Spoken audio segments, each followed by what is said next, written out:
for your eyes only. It's Roger Moore as Ian Fleming's James Bond 007.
James Bond is the film par excellence to transmit messages by the enemy within, and it's so in our faces that it's not even subliminal anymore, but right in the open, as if they're getting so bold and feeling invincible, their great moment to come being imminent.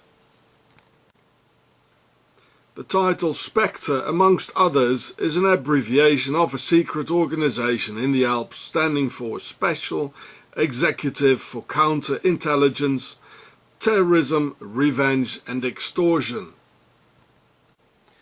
which is of course Octagon of the Swiss Nazi Templars. And the author Ian Fleming lived in Switzerland. He's from the Saint Croix Templars family.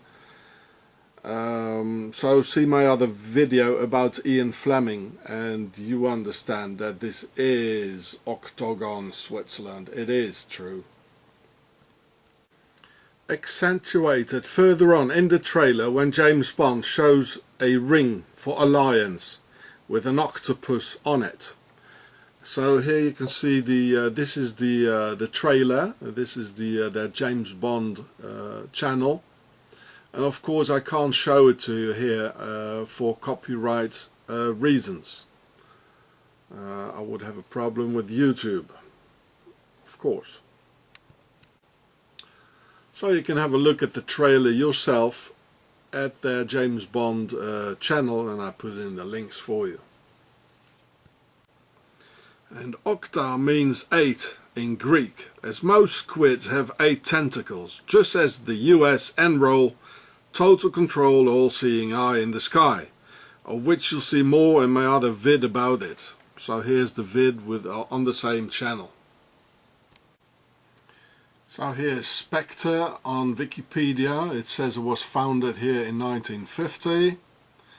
And 1, 2, 3, 4, 5, well 8 of course. You can also see the alien connection here, as in Ari, aristocracy, born out of the sun from beyond here.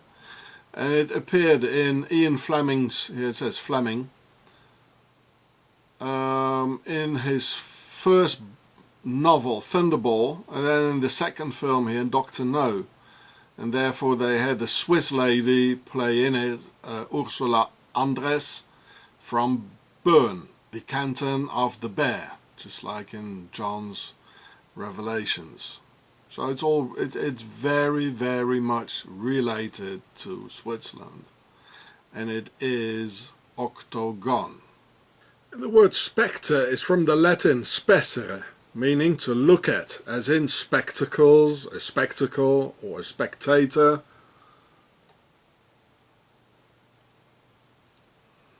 And it also means a visible, incorporeal spirit, especially one of terrifying nature, a ghost, apparition, or phantom.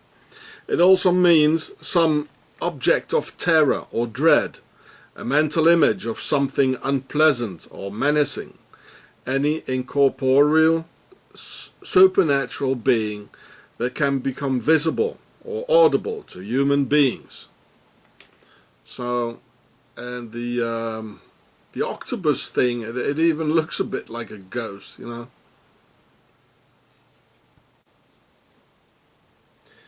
Then, with that title indicating the arrival of some entity, they show this teleportation vortex wormhole for the arrival of souls.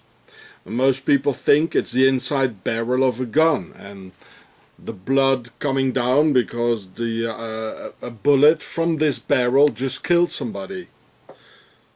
Or is it rather the blood and genetics of a human being to materialize this arrival from, it's always coming from up there, the blood? Well, it's all indicating this here, you know. And then that lady in the latest Spectre trailer talking about its skyfall through that vortex and saying, "You've got a secret, something you can't tell anyone, because you don't trust anyone." Well, definitely by the Swiss laws of silence and Mason's Omerta, by the Sisters of Isis. And who's falling anyway? Who's having a skyfall here, hey? Well, look at that picture there in the thing, wormhole vortex. It is not a barrel of a gun, but it brings death, yes. And that vortex wormhole fits with the Templars' Baphomet, meaning Ba, the soul when dead, Paha, to arrive, and Me for pyramid. The immortal souls arrive in the pyramid, Bapha Me. Then, in that new Spectre trailer, showing an alpine scenery on a lake with snow-topped alpine Swiss mountains, a mysterious voice says, "I always knew death would wear a familiar face," while we hear a pounding heartbeat. Boom, boom, boom. Death, a familiar face, it says? Like a world-known politician we all know or something?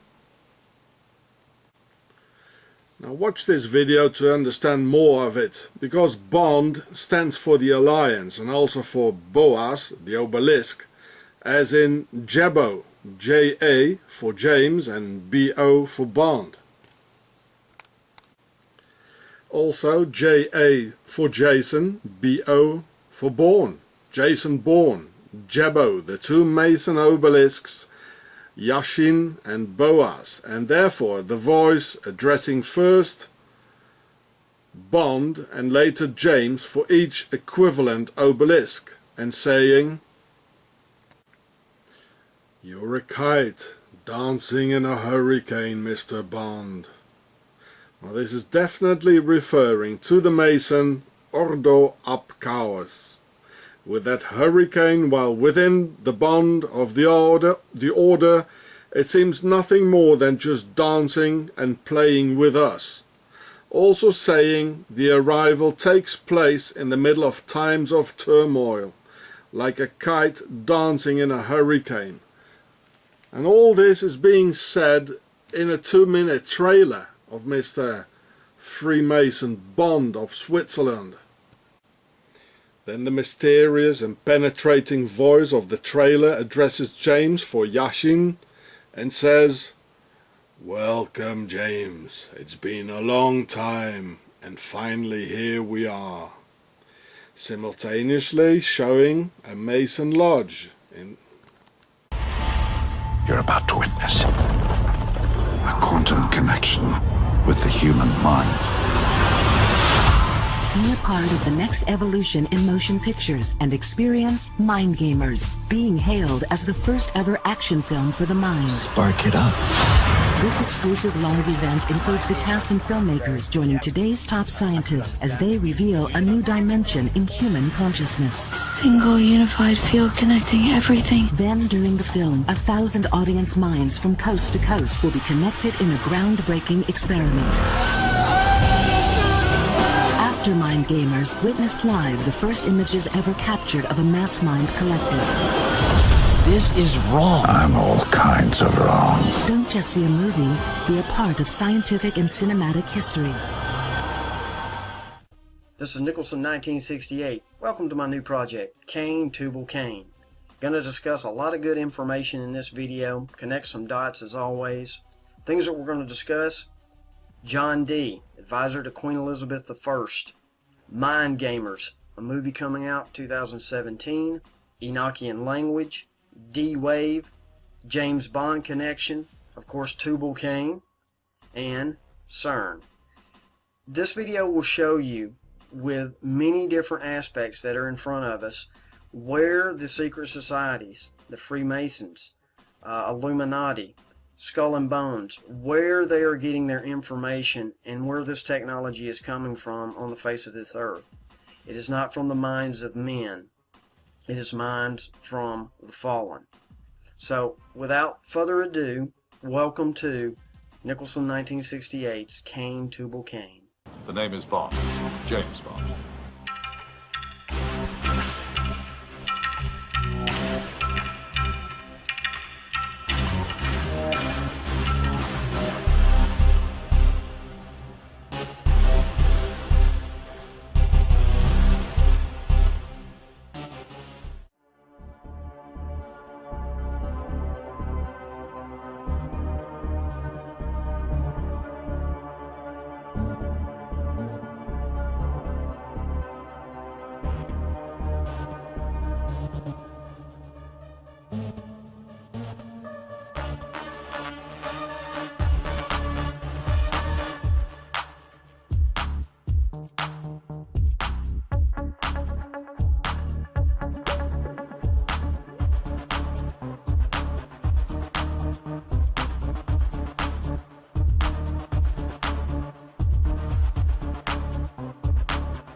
What you just saw there was a photo shoot from a movie that came out in 2009, Angels and Demons, with Tom Hanks. It was shot there at the facility of CERN, there in Switzerland. And what I want to establish here is, most of you probably know this, but for those who are going to see my work for the first time, I want to establish a couple of quick things before we move on into this video. First, we're going to address CERN and what the Director of Research in Scientific Computing there, Sergio Bertolucci, says in his own words. And it's very important what he says. The Large Hadron Collider could open a doorway to an extra dimension, and out of this door might come something, or we might send something through. So there you have it in his own words. It is no accident that Angels and Demons was done at a photo shoot here at this facility, because that's what's going on. Is they are trying to communicate with angels and demons, things that Solomon knew, things that have been in the past that were destroyed, and that they are trying to build back this technology and bring it back that was destroyed in the days of Noah of old. The other company I'm going to talk about now, and I'm going to play the quote, is D-Wave, and what it's about, and in their own words telling you again what they're trying to do. I'll play the clip now from one of the founders. So you may have heard this word quantum computing. It's often, people have the misconception that it's some kind of newfangled supercomputer. It's decidedly not that. Quantum computers allow us to access hidden features of nature, new dimensions, and if we can access these sort of hidden dimensions at scale, we could have unimaginable computing power. So there you have it. Two companies that are backed with billions and billions of dollars, D-Wave and CERN, both attempting to delve into dimensions, the hidden realms around us, things that are put in place for a reason, for safety, our safety, humanity's safety. Next, I'm going to play a clip that is a behind-the-scenes clip of Angels and Demons from the director himself, Ron Howard. And listen very carefully to what he says. And then I'm going to connect a dot to show you what they're attempting to do is nothing new. It's been tried many, many times. And I will connect the dots for you on that. Enjoy this clip. I'll be right back. For centuries, science has been trying to understand on a literal basis so many aspects of our world, including the moment of creation. Take your places, people. Atlas and CNS. Currently at CERN, particle physicists are conducting experiments hoping to recreate the Big Bang. They're hoping to understand how our universe came into being. So you heard it from his own mouth, Ron Howard, the director. What CERN is attempting to do is to learn the universal language of creation. They're trying to back engineer how we were created and try to understand that. Instead of turning to a creator or a god, they believe in the Big Bang. In one of my other videos, I've already told you about the occult around James Bond, but I haven't told you about his author, Sir Ian Fleming, yet. He was a Sir and member of the aristocracy by birth, where the word Sir is from sire, meaning a king, which is from the Pharaonic Sar, like in a sarcophagus, which is a box to put the Pharaoh in when he is dead, or in Caesar, the king of Rome, Nebuchadnezzar, the king of Babylon, etc., or the Windsor family, or the Tsars. See my video, The Pharaoh Show. And here you can see the occult here, you know. This is Commander Fleming, an aristocrat. And here, what is this? The Brotherhood of the Snake. And the African or Egyptian cobra is the symbol of the pharaonic dignity. I don't know what it is. It says an S here and an I. Well, it's all occult. His mother was Evelyn Sainte-Croix-Rose, which is a Templar's name from octagon, where a rose is red and croix is the French word for a cross. So Sainte Croix Rose or Sainte Croix Rose, also known as the Order of the Rosicrucian, means the Holy Red Cross, as of the Templars and their base Octagon, Switzerland. So no wonder he rose that quick to the rank of commander in the naval intelligence during the war, as he was already born into a Templars family of Octagon Sainte Croix Rose. So here you can see it. Ian Fleming, his mother was Evelyn Sainte-Croix Rose. This is very important. It's the aristocracy, you know. So this is in Wikipedia. I'll show the whole thing to you. So this is about Ian Fleming on Wikipedia. It says birth and family Sainte-Croix Rose, Templars.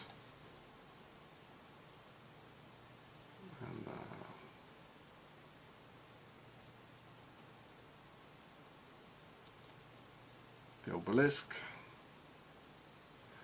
Ian Fleming's grave memorial at Southampton, the oval, the joining,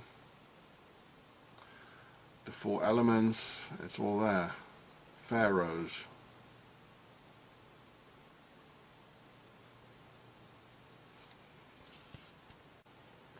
In 1929 and 1930, Fleming studied in Geneva, Switzerland. The same years, the Prince of Darkness, Bernhard, also studied in Switzerland, but in Lausanne, just next to each other. And yes, they knew each other and were friends.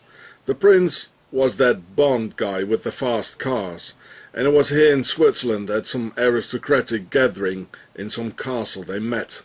An aristocrat of the von Bismarck family called Ulrich Wille, a Swiss general who had been financing Adolf Hitler from 1922 onwards, as Rudolf Hess studied in Zurich and brought Hitler to Switzerland. Well, I already told you this in my other videos.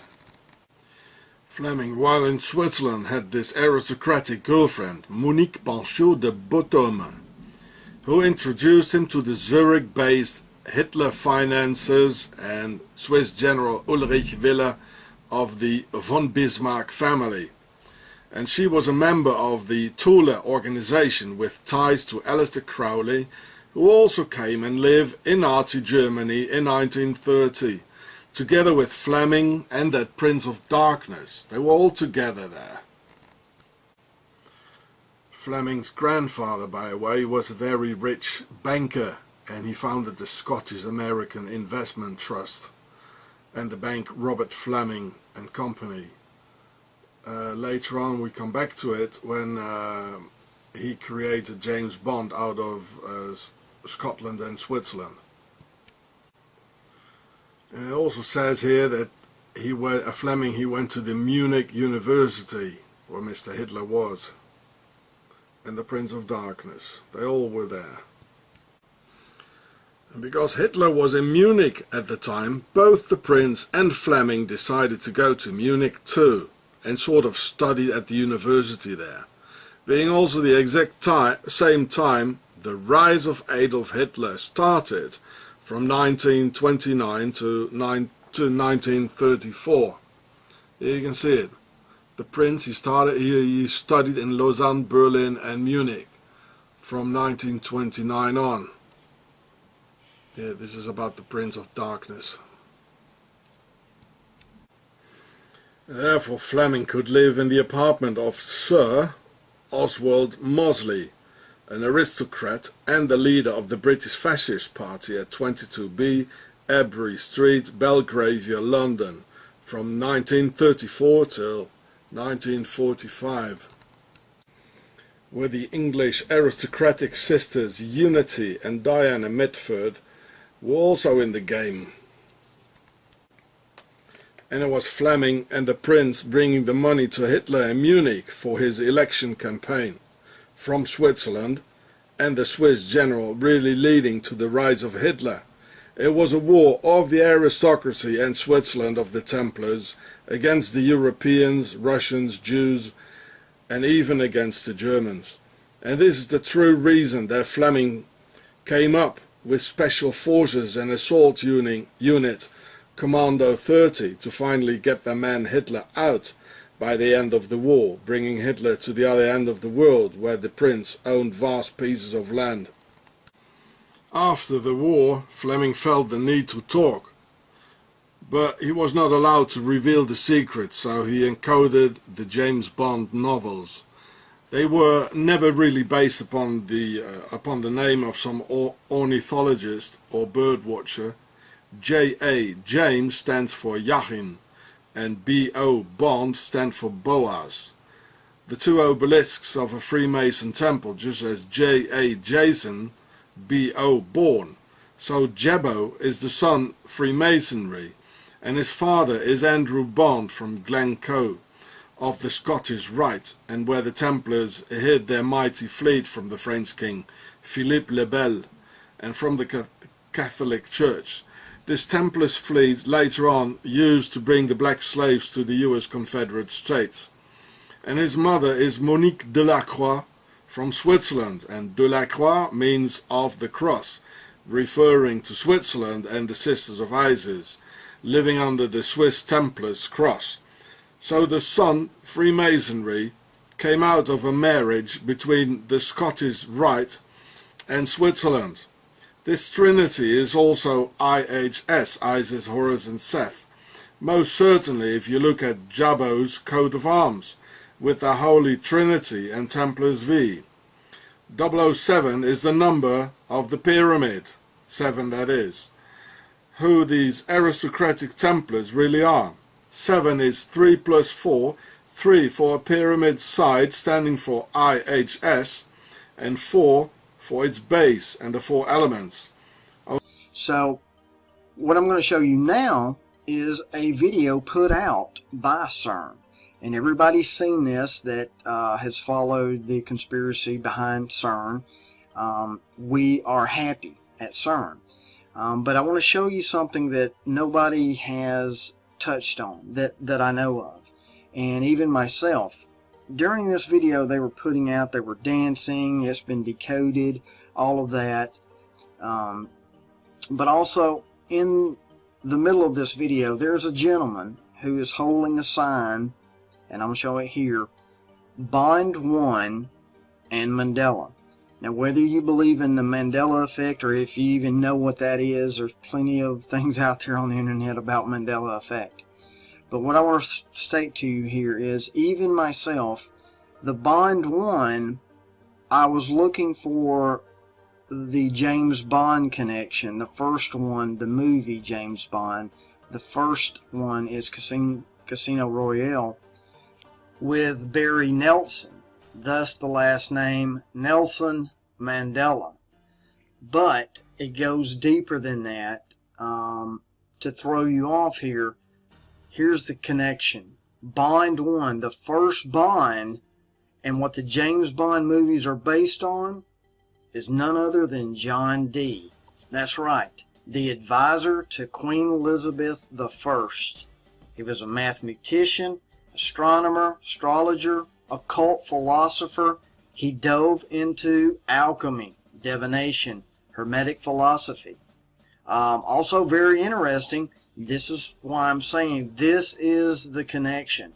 In his last 30 years of his life, he was attempting to commune with the angels in order to learn universal language of creation and bring about the pre-apocalyptic unity of mankind. In other words, just like the study of Shiva, when you dive into the deity of Shiva, where the serpent is eating itself, snake eating itself, the same thing is going on. Bring about destruction of mankind and start over. Bring about another Big Bang destruction and start over. It's all the same thing, just told different ways, is what they believe in. This is what's going on at CERN and D-Wave. For those who have seen Lucifer Through the Looking Glass, my project, Alice is a code word for Lucifer, and that's why I named it. Instead of Alice Through the Looking Glass, it is Lucifer Through the Looking Glass, of what is being attempted and what is going on here. Notice that one of the detectors is called Alice of CERN, so it's no accident. So you start connecting more and more dots of what is really going on. John Dee was the first James Bond. One of the reasons he came up with the idea of 007 is, of course, you've heard the story of John Dee signing the letters, the important information to Queen Elizabeth I, 007. And for centuries, I guess people have assumed that that's the 00 and a 7. But back in the day, nobility and royalty, especially Queen Elizabeth I, they used to wear lorgnettes. And those are eyeglasses with a handle, which is 00 and then the handle meaning 7. And what that was stating was, when John Dee would sign that on the paperwork that was sent in the communications, it was for her eyes only, for the Queen, for her eyes only. And even James Bond movie, there's a James Bond movie for your eyes only. So that's what it was. It wasn't necessarily a 7, it was 00 and then the lorgnette emblem. So that's what that means. And there's other things that are associated with that play into that. And in the novels, James Bond really does have a coat of arms here with the Templars V and the 3 points of this marriage of Andrew Bond, the father of James Bond, and his Swiss mother, Monique de la Croix. Just like Fleming his mother and his own family of Sainte Croix Rose. And the slogan of their coat of arms is Orbis non sufficit. That means the world is not enough. You know, the James Bond, the world is not enough. Well, they always show in the movie with the song. And after their success of World War II, after the war, the New World Order could really start. So what better way to announce that to all the initiates worldwide than by using a bestseller or blockbuster film? I remember well how Diana was entirely disillusioned after they tried to initiate her into all that. It was like her world of dreams broke together. So Bond 007 is in fact a bond or alliance between Octagon and the Scottish Rite, the fleet and the money base. This is why James Bond also went to school in Geneva of the motherland, just as Fleming, and then became a commander of the fleet in the Royal Navy, because Bond is a bond and union between the Scottish naval Templars and the Swiss money Templars. We're being lied to by our pharaonic masters of the aristocracy, who still have all the power now in the New World Order, pushing us into entire world wars, genocides and mass slaughter, and always their base Switzerland, their head of the conglomerate, where all the money is. All secret services are against mankind and not against some other intelligence service. They all work together for the aristocracy, with very evil men like this Pharaoh, Sir, Sire, Tsar, Ian Fleming, his mother Sainte Croix Rose, Rosicrucian, from that evil Swiss bloodline from Octagon in the Alps. And there you can see it, Sir Oswald Mosley. They're all aristocrats. You know, that's why Fleming was living in his house for about 15 years. So this is in Wikipedia.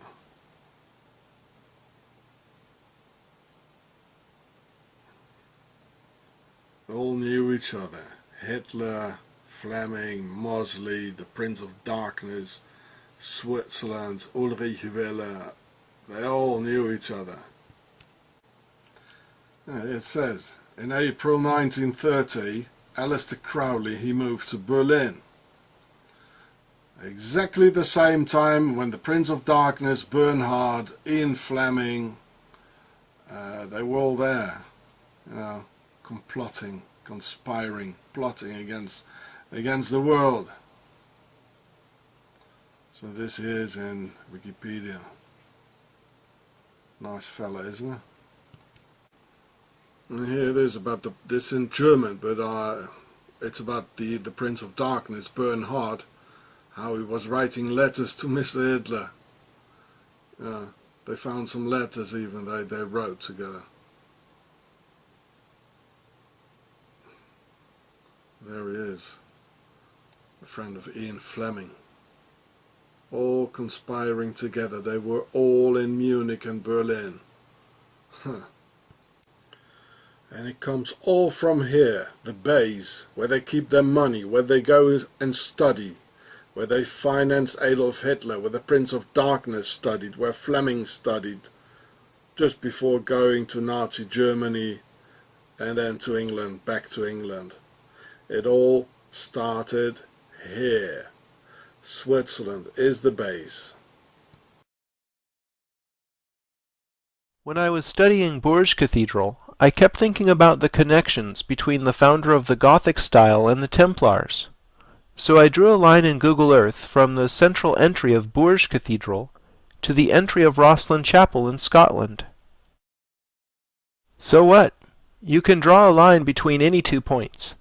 But you won't believe what the line passes directly over in London, the headquarters of the United Grand Freemasonic Lodge of England.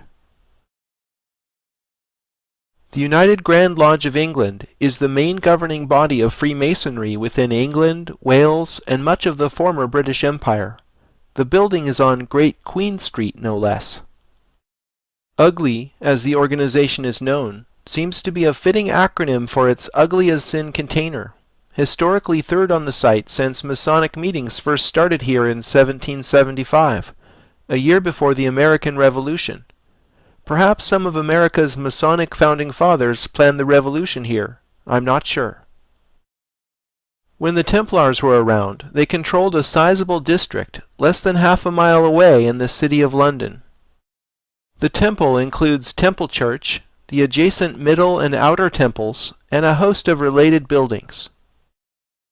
The Templars themselves said they designed the round portion of Temple Church after the Church of the Holy Sepulchre in Jerusalem, which also features a rotunda. Perhaps politics motivated them to claim Christian provenance for their temple. Longtime esoteric researcher John Smout says a better geometric comparison is between Temple Church and the Dome of the Rock, which seems to have a high degree of correlation with the round church's ground plan. This makes more sense to me, as the Templars did take their name from the Temple Mount in Jerusalem. Case in point, they were never known as the Knights of the Holy Sepulchre. Whichever building was ultimately their template, the Templar influence was so powerful that they actually got the Patriarch of Jerusalem to come to London and consecrate Temple Church in 1185. Temple Church was brought to the public's attention in the Da Vinci Code, where it was the scene of a shootout amidst marble effigies of medieval knights. The temple served at times as the residence of kings and representatives of the Pope, while Temple Church itself served as a depository bank. I believe Smout's geometric analysis of Temple Church is right on the money, if you'll pardon the pun. The temple plan is laid out with triangles and squares, which we know from studying Chartres Cathedral have hidden significance. Triangles and squares are arranged in such a way as to depict 3 cubes. The symbolism of 3 cubes is something we've seen before in the George Washington Masonic National Memorial. After the Great Fire of London in 1666, Sir Christopher Wren was chosen to redesign St. Paul's Cathedral. He oriented St. Paul's in line with the axis of Temple Church. Extending beyond St. Paul's, we see the alignment continues to the Bank of England. The bank was chartered in 1694 during the construction of Wren's Cathedral. More than just a local branch, the Bank of England is the central bank of the whole of the United Kingdom, and is the model on which most countries' modern central banks are based. The Bank of England is literally the mother of all banks. Recall how the Templars' meteoric rise in power came in part by becoming the first transnational bank, and how Temple Church itself acted as a bank, whilst housing both royals and papal representatives. By tracing the alignment from Temple Church to the Bank of England through St. Paul's Cathedral, we draw a connection between Templars, the modern banking system, and the Church, 3 powerful bedfellows. The Bank of England presides over a street pyramid in the heart of the City of London. The symbolism of the bank over a pyramid suggests a hidden power relationship, analogous to the House of the Temple presiding over the Pyramid of Washington, D.C. After all, pyramids are clear symbols of hierarchy, and one can read it as control from the top down. The base of the pyramid contains the London Stone, said to be the rock from which all distances in the United Kingdom were measured. The Romans laid this foundation stone in London, just as they had done earlier with the Umbilicus Urbis Romae. You could say this pyramid was built on a rock-solid Roman foundation. Some of the greatest secrets are hidden in plain sight. Isn't that strange? I mean, if you ran a secret society, why painstakingly encrypt your greatest truths in alignments, city plans, and in architecture? I would have thought there were better ways of keeping secrets. There must be some kind of power gained or maintained by hiding these truths out in the open where many can see, but few understand. Sir Christopher Wren was a brilliant mathematician, astronomer, geometer, and architect. He was an enlightened man who clearly excelled in the 7 liberal arts. St. Paul's Cathedral is the most important building of Wren's architectural career. Stephen Skinner pointed out in his book Sacred Geometry that the length of St. Paul's, including its entrance steps, measures 555 feet, and that this distance is equal to the height of the Washington Monument. Recall how triple sixes and fives are encoded in this singular measure, as 6,660 inches equals 555 feet. St. Paul's length therefore symbolizes the relationship between macrocosm and microcosm. The distance from the floor of the cathedral to the top of the cross on its dome is 365 feet, matching the height and symbolism of the sun tower at Chartres. St. Paul's is one of the few places we're not surprised to see the English foot used as the unit of measure. Trying to decipher London from another angle, I was looking at Buckingham Palace and wondering about the perfectly straight axis called the Mall in front of it. Wanting to trace where this obvious gesture leads, I need to ask, where does the royal axis go? It appears that the Mall leads to the Admiralty Arch, but then the axis seems to fade away in the confusion of buildings along the Strand. Or does it? Tracing the axis beginning at Buckingham Palace, passing over the Victoria Memorial, traveling along the Mall, going under the Admiralty Arch and through the buildings on the Strand, the axis arrives precisely at Temple Bar. Temple Bar was a gate designed by Sir Christopher Wren to ceremonially bar access to the City of London. It got the name Temple from being directly in front of the Templar compound. The temple was taken over by the Inns of Court after the Templars were ousted in 1307. The Middle Temple and Outer Temple are 2 of the Inns of Court to which all barristers in England must today belong. In fact, the phrase the bar, meaning the legal profession as a whole, can be traced back to Temple Bar. Wren's Gate is no longer there, but tradition and the law remain. Traditionally, the Lord Mayor would offer the sword of state to the Queen when she passed through the gate as a token of loyalty. It is a little-known legal fact that the monarch may not enter the City of London without the permission of the Lord Mayor of London. What's up with that? I always thought the Queen was the one in charge. You might be surprised to learn that the Lord Mayor is not the Mayor of London, nor is the City of London the same as Greater London. Confused? The law can do that.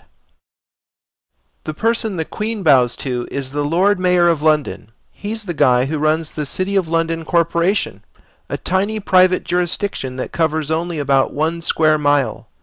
The wealthiest square mile on earth, as it's often referred to, is the sovereign state within Greater London, whose boundary closely follows the ancient Roman walls of Londinium. In Isaac Newton's day, there were more than 200,000 souls living within the square mile, but now that figure is down to less than 10,000. Today, the tiny city of London has become a leading center of global finance. Other powerful sovereign cities within cities that come to mind are, of course, the United Nations headquarters and Vatican City.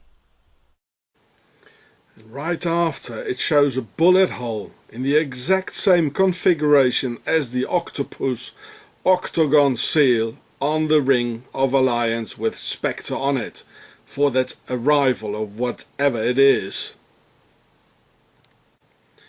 And 007, the number of the pyramid of Baphomet, which means the soul arrives in the pyramid, Baphomet, with the 3 Trinity for the side of the pyramid, for Isis, Horus and Seth, and 4 for its base, and the 4 elements.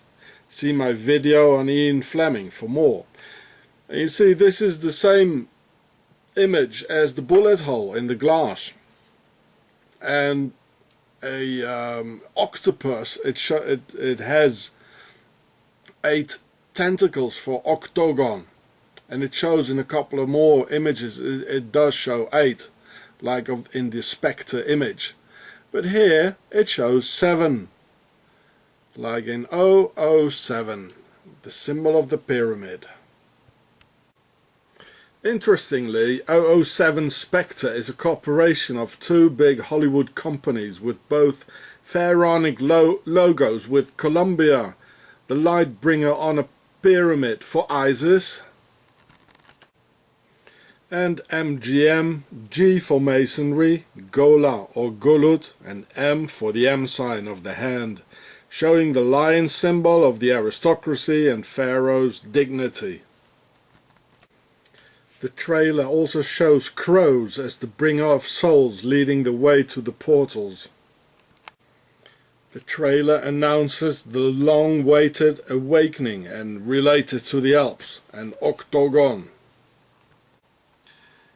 And just as Spectre's octopus for octagon, there's the Spinner, the spider organization, also symbolizing octagon for the 8 legs and the World Wide Web of masonry. And Die Spinner is one of those numerous Swiss Nazi Templar orgs bringing Nazis to South America via the Red Line after World War II, to places like Colonia Dignidad in Chile, and to Argentina, where Nazis have San Carlos de Bariloche, Ba for the soul and Ri for the sun, Bariloche. Just as the Argentinian flag with the sun in it, protected by Argentinian Nazi presidents like Perón, per for the house or bloodline, and on meaning in the function of, per on, like in per a, the big house where the word Pharaoh is from. These are all original demotic words and pharaonic names of our pharaonic masters from Octagon, Switzerland, the base of all evil, where in Villa, Bavaria, the Nazis and Nazi Colonel Paul Schäfer massively raped children. There he is. Villa Bavaria, Ba for the soul, Vaha means to come home or return, Ri the sun, and A for big or pregnant, Bavaria. The soul returns to the sun from where we were born, Ba Vaha Ri A, Bavaria. And these pharaonic Swiss Nazi Templars in Argentina did more to those children than just, between square quotes, just raping them.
Facebook, you've got it looks like 2 balls and a cane, Tubalcain, which comes from that.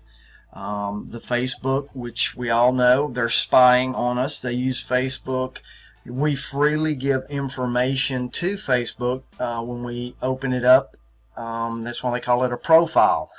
It's a profile on you, and you share what you eat, everything. There's no telling what people share on Facebook. I just share information. I don't share my personal information on there. But anyway, Facebook used as spying, which also James Bond, spying, the connection. James Bond is a spy for the Queen of Great Britain. It's all connected, all symbolism mixed with reality that is going on now in the 2017. So you see the connections there. Also in Freemasonry, the first reference to Tubal-cain in Freemasonry is found in the Legend of the Craft. where he's called the founder of smithcraft. Tubal-cain was a master of forging weapons, in which 33rd degree Freemasonry and Master Rosicrucian. Manly P. Hall. This is what he says. This is about him and his weapons. The Mason must follow in the footsteps of his forefather Tubalcain, who, with the mighty strength of a war god, hammer his sword into a plowshare. Tubal-cain is the password given in the 3rd degree of Blue Lodge of Master Mason. So, I mean, it's all through Masonry. We know NASA is covered with Freemasons. We shouldn't believe anything they're telling you, because it's all illusion, leading you astray to believe in aliens, whatever you want to say. That's a whole nother video. In the Bible, this is, Tubal-cain is described in the Bible under Isaiah 2:4. He will judge between the nations and will settle disputes for many peoples. They will beat their swords into plowshares and their spears into pruning hooks. Nation will not take up sword against nation, nor will they train for war anymore. And also in Joel 3:10, beat your plowshares into swords and your pruning hooks into spears. Let the weakly say, I am strong. For these reasons, Tubal-cain has been consecrated among Masons of the present day as an ancient brother. His introduction of the arts of civilization having given the first value to property. Tubal-cain has been considered among Masons as a symbol of worldly possessions. Let me repeat that. Tubal-cain has been considered among Masons as a symbol of worldly possessions. So what that is telling you right there, for all you Masons out there that claim you're Christians, here's what Christ says about worldly possessions. Matthew 6:19-21. Lay not up for yourselves treasures upon earth, where moth and rust doth corrupt, and where thieves break through and steal. But lay up for yourselves treasures in heaven, where neither moth nor rust doth corrupt, and where thieves do not break through or nor steal.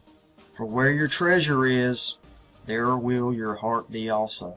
So there you have it. Freemasonry disguised as some kind of Christianity. And they're really a brotherhood that secretly communicate amongst themselves to protect the brotherhood, per se. Me and Joe were talking about the legal system. See, I'm suing the guy that ripped me off for this stuff. Joe, do you have any experience in a court of law? 1987, Joe Gorelli is arrested on a drunken disorderly. Case dismissed. 1989, again, drunk and disorderly. Case dismissed. Besides, Jimmy's case is in the bag, because we know something that the other side doesn't. That all federal, state, and local judges are members of a certain obscure sect of the Freemasons. Now, hold on. Our strategy is that all judges are Masons?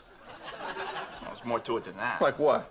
Well, there's a secret Masonic word which, when uttered, obligates judges to rule in your favor. Wait a minute. You're basing my whole case on some silly secret word? Mr. James. Come on, Joe, give it up. Tubalcain. Tubalcain? Sorry. Those were some clips from a TV show back in the 90s called News Radio. And yes, I agree that if you go to court and you mention Tubal-cain that you're going to get off. No, I do not.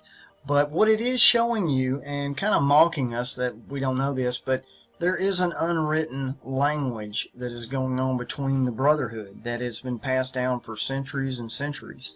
That where John Dee left off and his discoveries, things that he was working on, that it has been passed on. It's still continuing today under other names, alchemy and those things like that. They were mixing magic, science, and religion all together. It was just a melting pot. I also find it very interesting that a very famous Arthur C. Clarke, a science fiction writer, has a great quote. It says, any sufficiently advanced technology is indistinguishable from magic. And when you start researching and connecting the dots of what's going on with NASA, technology, the magic and of the Illuminati and music behind the Illuminati, the frequencies and tones, they are the builders, and nothing has changed. All it is has been repackaged under new names for our day and time. The next clip I'm going to play, I don't want to reinvent the wheel, but this is a great clip on John Dee and when, they picked up where he left off. And that is what CERN and D-Wave, part of the compartmentalization that is going on to communicate back and forth from one realm to the next. And once that doorway is opened all the way, you cannot shut it.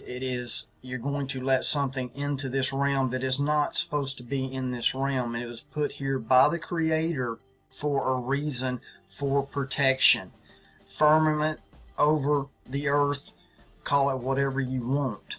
Please enjoy this clip. I'll be right back after this.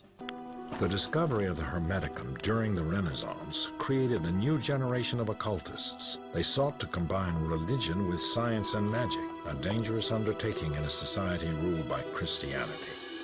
John Dee would risk his life to study its teachings. John Dee was a giant. John Dee was the embodiment of the ideal of an enlightened being who had the spiritual understanding of his role and mission in life, and who was gifted with, superior intelligence. But like Pythagoras, he would pay a heavy price for daring to seek out the wisdom of the gods. The ultimate Renaissance man, Dee followed in the footsteps of Paracelsus, using experimentation to become a gifted scientist, an inventor, a mathematician, a brilliant cryptographer, and a pioneer in the field of navigation. But he was also an occultist, he was a sorcerer, he was an astrologer. He was, in fact, Queen Elizabeth's personal court astrologer. And in that sense, his interests were all very much in keeping with the thinking of the time. There wasn't a distinction made between magic and science, and he was pursuing an understanding of the world around him. When Queen Elizabeth rose to the throne of England in 1558, she installed Dee as court astrologer, but his influence reached far beyond his position. England's famous magician was also a spy for the Queen. He was involved with political intrigue. He was a trusted ally of the Queen, but he was also working behind the scenes throughout Europe to help to lower the power of the church and to substitute Protestant power in its stead. With Dee's guidance, Queen Elizabeth officially legitimized the most significant occult science of the Renaissance, alchemy. Alchemists had two goals: to heal illness and to turn base metal into gold. They believed success could be achieved by finding the Philosopher's Stone, a mystical agent that would also produce a higher level of consciousness in the alchemist.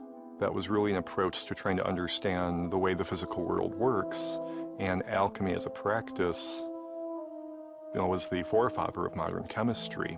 Alchemy had existed since the early Egyptians, but in the hands of the Renaissance scientists, it reached new heights. Everything that we know and do today in our modern science was developed by the alchemists. Laboratory techniques were part of the alchemical tradition. The observation of results, the scientific method is a child of alchemy. Alchemists were on the leading edge of science. They discovered phosphorus, zinc, the distillation of alcohol, the germ nature of diseases. They were the first to understand how blood circulates in the body. The church viewed their unorthodox experiments and scientific breakthroughs with growing suspicion. We are speeding up what nature does. We're speeding up the rate at which the metals evolve. We're speeding up the rate at which medicines are combined and raise consciousness. And the church felt that you can't be speeding up God's creation without recourse to demons. Despite his work in alchemy, Dee's true occult passion lay in divination. He believed that he could apply scientific methods to communicate with supernatural beings. Dee's obsession with contacting the angels would have disastrous consequences. This art of manipulating objects like bones, tea leaves, and tarot cards had arrived from the Muslim East in the 14th century and become a popular method of fortune-telling. But Dee used a divination method known as scrying. Dee relied on looking into a crystal ball that would reflect back supernatural information. Scrying is a long-time-old technique, scrying into glasses, mirrors, bodies of water, anything that would have a reflective surface, and see if you could see not just the material things, but the spiritual things standing behind. Dee's efforts were unsuccessful until one day a young man named Edward Kelly appeared at his door. Kelly seemed to have the talent to see into the shadow world. Their system involved Edward Kelly looking into a amethyst crystal and describing what he saw, and John Dee would then record these communications. Kelly began receiving messages from the angels. They spoke in a language he called Enochian, from the lost biblical book of Enoch. These transmissions are early examples of what New Age followers now call channeling. What Dee and Kelly brought forth was completely new. It was not based on tradition. He appeared to be speaking a new language. The Enochian language does appear to have a coherent vocabulary and syntax, and this doesn't seem like the sort of thing that Kelly, who was not a particularly educated or schooled person, could have just invented. He couldn't have faked something like that. John Dee and Kelly embarked on a tour of Europe to share their discoveries, just as the Inquisition launched another crackdown against heretics. All you needed was a slight change in political or religious circumstance, and something that was considered exceptionally wonderful would then be considered demonic and scary. Dee returned home to England to find that a mob had destroyed his irreplaceable library and scientific and occult instruments. Dee had fallen out of favor with the court. The man who began as a leading scientist of the Renaissance ended his life penniless, branded as a sorcerer. Dee's main legacy was not to science, it is to magic. And it's because of those who have come after, who have seized upon what he created and made it into a new worldview, whether it's consciousness arts or ceremonial magic or divination, could take place inside these new parameters that they set up. John Dee's fall was the beginning of the occult's end. The practices were reviled by the church as the work of demonic possession. From the 14th through the 16th century, more than 40,000 people would be executed for witchcraft. Occult ideas became embedded in the traditions of secret societies, such as the Freemasons and the Rosicrucians. They were tending to do them passed on among secret brotherhoods and organizations because these are very powerful and dangerous ideas, dangerous to status quo, dangerous to institutionalized religion. So there's an element of underground secrecy associated with some of these themes. These havens of safety began to flourish across Europe. Secret societies were instrumental in the new age of enlightenment that swept through Europe in the 1700s and even helped in the founding of American democracy. So there you have it. Welcome, welcome, welcome to the House of Freaks. Prepare to see some people with some very odd physiques. Sit back, my friends, relax, my friends, the show is quite informal. Cause when you see these folks, you will be grateful that you're normal. Welcome, welcome, welcome to the House of Freaks. Let's bring out the strangest folks you've seen in weeks.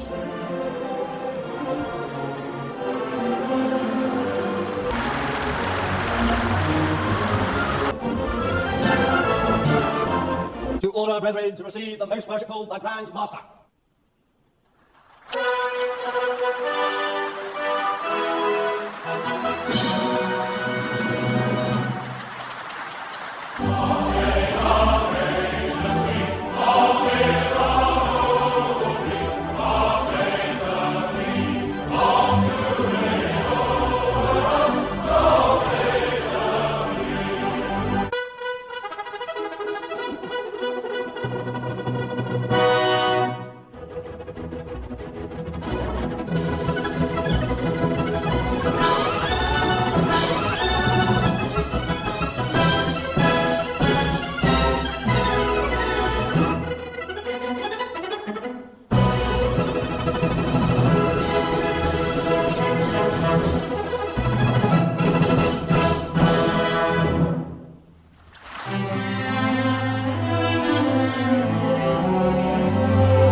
Franklin, all men are created equal.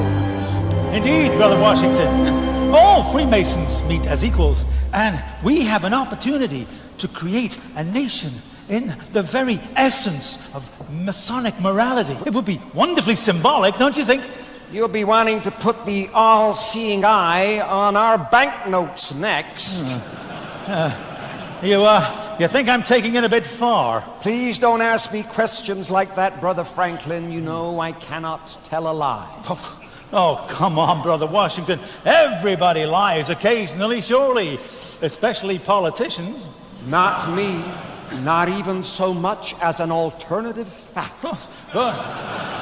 We must all be aware of fake news. The people must be free to think what they like as well. We can have no thought police in our new society. The foundation stone of our new nation built on all those principles that we hold dear. The plans for our new capital city already have a very Masonic feel to them, yeah. Candidate for initiation into the order, I'm giving him a little introduction into some of our mysteries. These two gentlemen are founding an entire nation built on our principles. We have great promises for our new nation. You know, I wonder if other presidents after me will also be Freemasons. Many will be.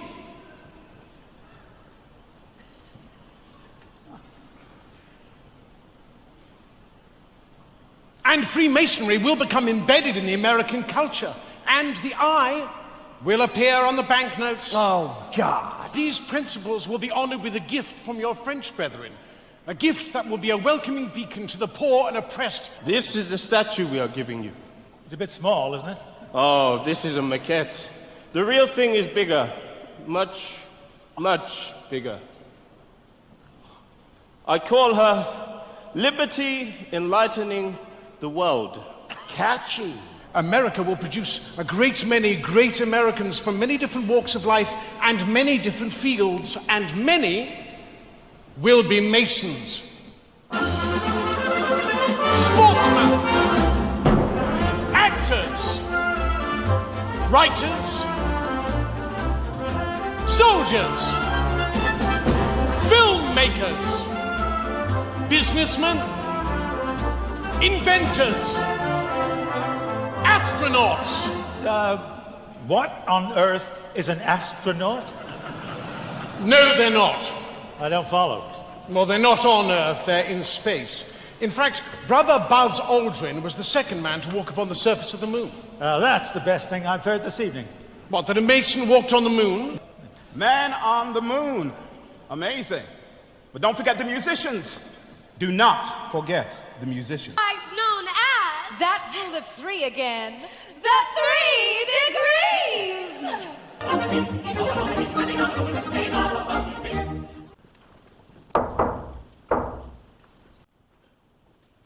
Freemasonry has burned as a blazing fire through the last 3 centuries.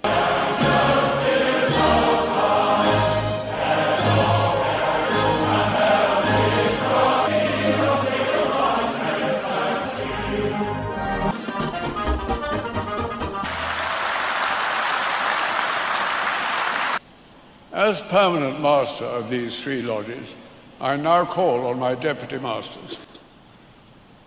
Most Worshipful Grand Master, on behalf of the Brethren of Royal Somerset House. Most Worshipful Grand Master, our ceremonies and forever remind us of our incomparable heritage, the birth of organised Freemasonry, stressing the deep and sincere loyalty and affection felt by the Brethren of the United Grand Lodge of England for their Grand Master.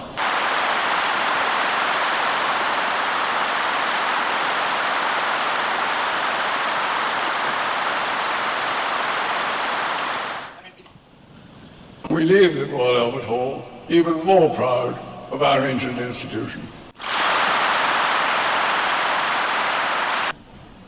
Most Worshipful Grand Master, I humbly ask you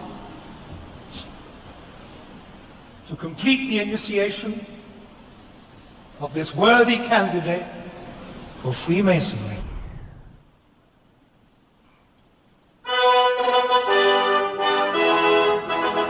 I hereby read the text of a letter sent today to Buckingham Palace. May it please your Majesty. we, the representatives of over 200,000 Freemasons under the United Grand Lodge of England, most respectfully express our continuing loyalty to your Majesty's throne and person in this, the 66th year of your long and distinguished reign, of His Royal Highness the Duke of Kent, as our much loved and greatly respected Grand Master. We humbly thank God for preserving our order and fervently pray His blessings on your Majesty, so that our loyal devotion to your Majesty may long continue. Given at the Royal Albert Hall this 31st day of October, Anno Domini 2017.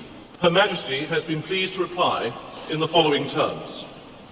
The Queen has asked me to thank you for your kind letter of loyal greetings on behalf of the representatives of the Freemasons under the United Grand Lodge of England, which are being celebrated on the 31st of October at the Royal Albert Hall. Her Majesty appreciated your thoughtfulness in writing as you did. I had the pleasure of meeting 136 Grand Masters visiting from overseas at Freemasons Hall yesterday. Today, though, we are a meeting of more than 4,000, gathered from all around the world, from our own constitution and beyond. When the global Masonic family comes together to celebrate our past and to renew our own pride and confidence in and enthusiasm for Freemasonry. An advocate for the craft all over the world, continuing 3 centuries of distinguished royal tradition at the very heart of English Freemasonry. To order, brethren! To order, brethren, to receive the most worshipful the Grand Master.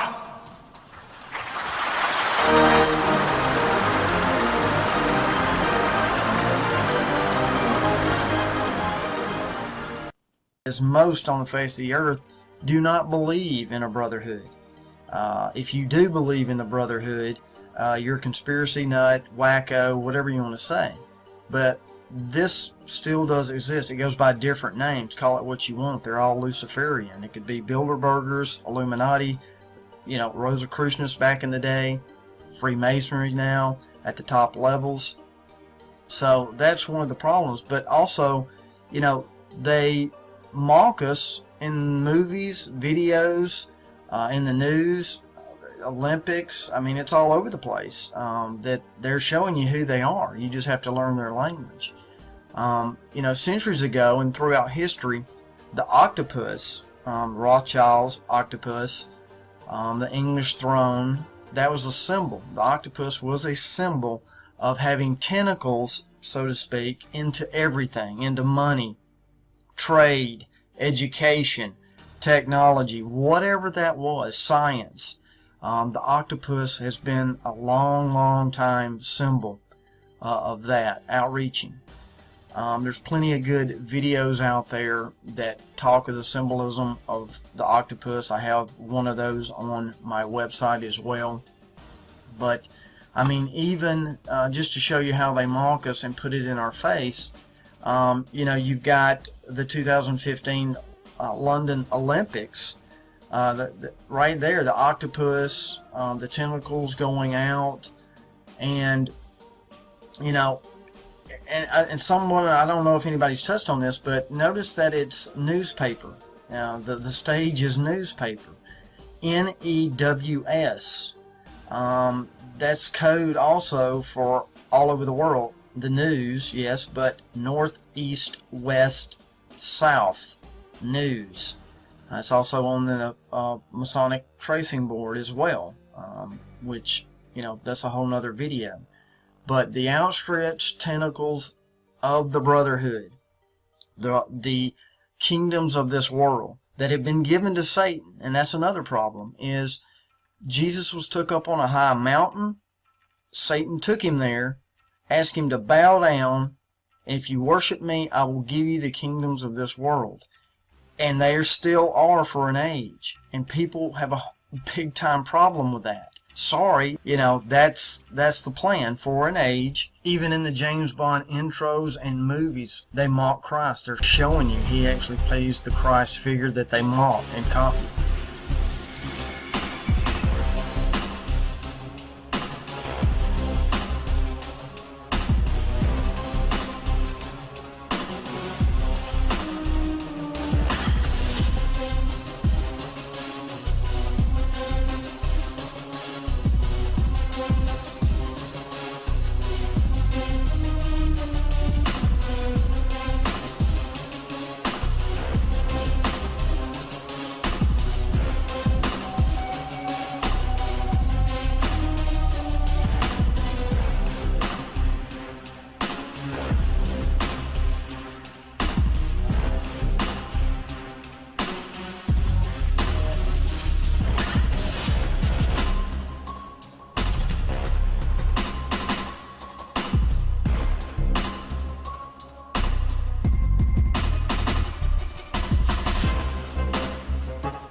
hobby. So what's yours?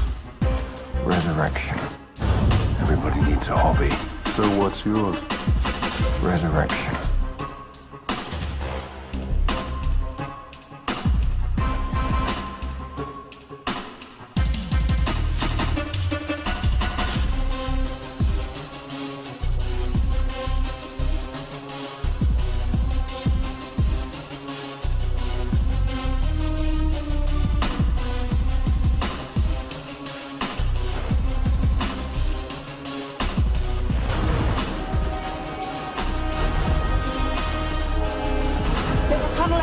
I'm gonna lose them.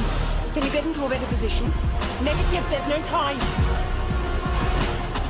Take the shot. I said take the shot. I can't, I may hit Bond. Take the bloody shot.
Just relax. That's it, lovely. Now, you may feel a small prick. What is it? Cutting-edge nanotechnology. Smart blood. Microchips in your bloodstream allows us to track your movements in the field. Octagon. The Pharaoh show about how Octagon Switzerland financed Adolf Hitler in 1923, and the rest to fully understand the contents of this video. I will not repeat all the previous things I showed you in the Octagon Pharaoh series again every time. So here we can see some US police hats, which are all octagonal by shape, because that represents the code word and secret symbology of the Nazi Templars from Octagon, Switzerland. And here are their octagonal badges. Octagon is here. The US police got formed in the mid-19th century, around 1840 or 1853. Well, watch the octagonal shape. Octagon is here. And some more octagon. And some more.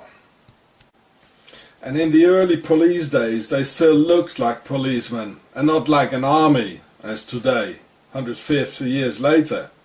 And they didn't have the octagon hat yet. That came later. That came together with the rise of the Templar Nazis in the 30s. Here's a lot of octagon. Octagon from Switzerland, the Templars. Look at that. American police in the beginning. Huh.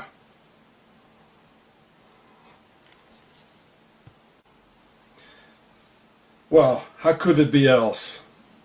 And this also is the reason that the US brought all the German Gestapo and SS Nazi war criminals and butchers who had a Templars background from Octagon, Switzerland, into the US working for the OSS and the CIA.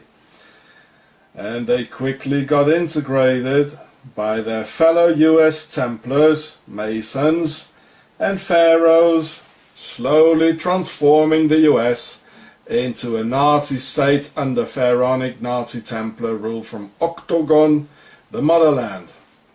So this is, it says the SS secret police. There's an octagon. Here the octagonal hats of the police in Hamburg in Germany, like New York.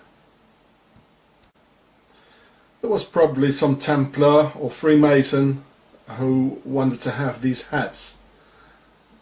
Yeah. There's not much left of the original values of freedom and liberty for which true Americans fought so hard for out of the days before 1776. At a time when the Americans themselves were called terrorists by the British Empire. Now the enemy, both foreign and domestic, have definitely and thoroughly taken over, using an entire army within, who wear the symbols of Octagon on their heads and on their Octagon badges. This is the true army of the Nazi Templars from Octagon. This is the true military wing of the Pharaohs, the Nazi Templars. Now what do they need a tank for? Oh. Their financial wing also carries the signs of Octagon or others. Look at the octagonal shape. Just as the Chase Bank here. Well, this is a typical Pharaonic Nazi Templar bank from Octagon, Switzerland, originally. Well, Octagon is the symbol for the Templars and the Templars cross, and it's a secret code for the Templars and the Nazi Templars, because the Nazis, they were real Templars, using the organization Octagon. And Switzerland was founded by the Templars, and the Templars founded the Swiss banks. And this is how you get to the octagonal Chase logo, which is in fact what you can see here. So this is a bank of the Octagon Nazi Templars from Switzerland, their base. Only, well, they talk American, they act American, they smile American, and But they are not. They are not. And the political wing of Octagon are the Freemasons. And the motherland is Octagon, Switzerland, carrying the name of Isis, the whore of Babylon. And look how this interior Octagon army has become a menace to freedom and justice. How violent and aggressive they are. Look, this is the Octagon Club.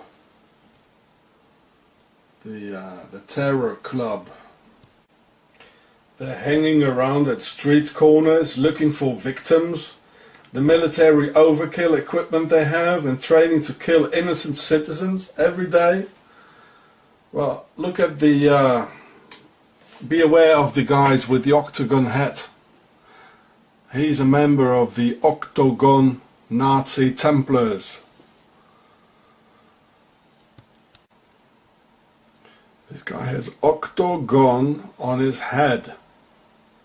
The symbol and secret code for the Nazi Templars. The enemy within, the interior army. The enemy, both foreign and domestic. Be aware of octagon. It's on his head. They show it all over. Just follow the signs. The US Marines are also led by octagon. Well, look at the 8-pointed Marine hat, the 2-ply hat, of which they carry the symbol over their heads as representing the octagon chain of command coming from above. And here's one for my country, the South African police hat obeying to octagon. Well, look at the form of it, you know.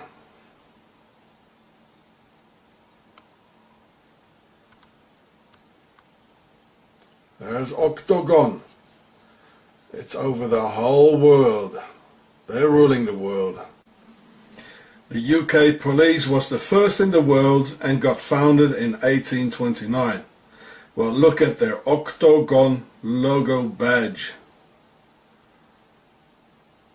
And here the Freemason checkerboard symbology for us being the pawns being moved around by them.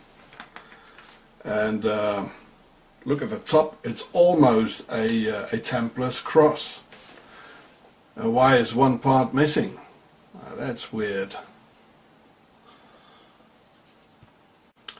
Well, some more checkerboard stuff of the Freemasons and the octagon of the enemy within, the Nazi Templars, the Universal Army to control the people worldwide. And here, some more octagon Templar stuff. And oh, what I see here, a Templar's cross on it. Whoa, the enemy within. Octagon. Octagon. Octagon. Safer? Really? Well, why are you showing octagon, mate? Octagon. Well, it's all the same. It's all octagon. The worldwide police force is Octagon Nazi Templars from Octagon, Switzerland. So, well, check it out yourself. Like in a beehive for Queen Isis, we are the workers and work for them. So this Octagon Nazi Templar army can hang around at street corners. They are free, and we their masons, coming to the true meaning of the word. And for our kids and the next generation of slaves, they show the Bermuda octagon in the cartoons, so they get used to it.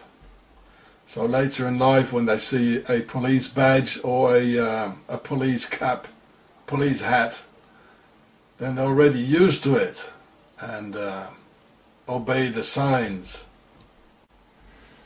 Octagon Switzerland, the whore of Babylon. They have 7 heads of state as the monster, who divide 10 ministries among each other, the 10 horns. The Nazi Templars of Switzerland, their Swiss banks and their pharaonic masons rule the world. They're everywhere. Just follow the signs.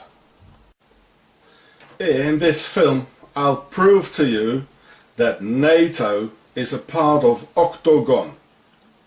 And I already told you that Octagon rules over Pentagon. The logo consists of 8 parts, which you can see here. The dark ones and the white ones, which is already proof enough, but there's more. There's far more to it, which is only visible for the trained eye. In just 10 minutes time, you will know that the NATO logo holds a Templar's cross, the number 8, because of the 8 parts. It holds an octagon, a Swiss flag and Swiss Army logo, and we can all smell the swastika in it, can't we? I mean, just focus on the dark parts of it. You can already see the swastika, but I'll show you a better one in a moment. So here we can see the 8 original pieces of Octagon. You see, there are 8 pieces. So I'll show you that I can make with this an octagon, a Swiss flag of the bend over Swiss flag of the Swiss Army logo, a NATO cross, a swastika. Yeah.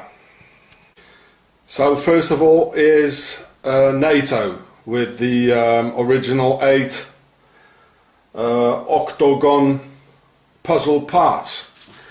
And if I turn this around here, I will turn them all around. Yes, a Templar's cross with the same 8 parts of the octagon parts, of the NATO parts. It's very mathematical, and these are very smart guys. So octagon, here's a Templar's cross from Octagon, Switzerland, which was founded by the Templars in 1291. See the Pharaoh show and the Octagon series of Gure and on YouTube. And of course we all sense the swastika in it. So now I'm going to show you that we can make the swastika. I just move a couple of parts around. Well, what do you know? A real swastika. So the Nazis are within the NATO. With the 8 original octagon pieces of NATO, we can make a Templar's cross and a swastika, and even more. Well, we know now that most of the Templar Nazis from World War II, as Werner von Braun and other mass murderers, well, that was the guy who made the V2 rockets, killing people in London and Coventry and using up hundreds of thousands of concentration camp slaves.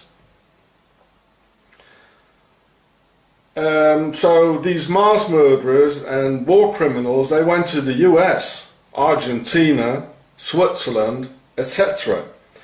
They scattered all over the world, working for secret services and Octagon Blue Army forces, and continued to kill, murder and torture people. In South America for the CIA, which stands for the Cocaine Import Agency, the OSS, and even stayed in Germany, working for the Octagon Blue Army Police and the BND German Secret Service, who had real Gestapo and SS butchers and mass murderers working for them. This is a fact. Look it up. And with these very same pieces and this very same form, like this, I can make an octagon. This is the head, octagon. So this is 1, and this is 2, and here is 3, like this, and here's 4, and I'll get to the other 4 in a minute, and I'll show you the octagon with the same pieces of the Templar's cross, the swastika and the NATO logo. So anyone needs any more proofs now? Here we can fit them together like this. And this is number 3. And here's number 4.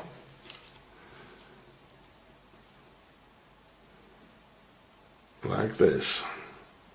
I'll just get the rest. We already see it now, eh? Well, there we go. This is octagon. Do you think this is a coincidence? Get out of here.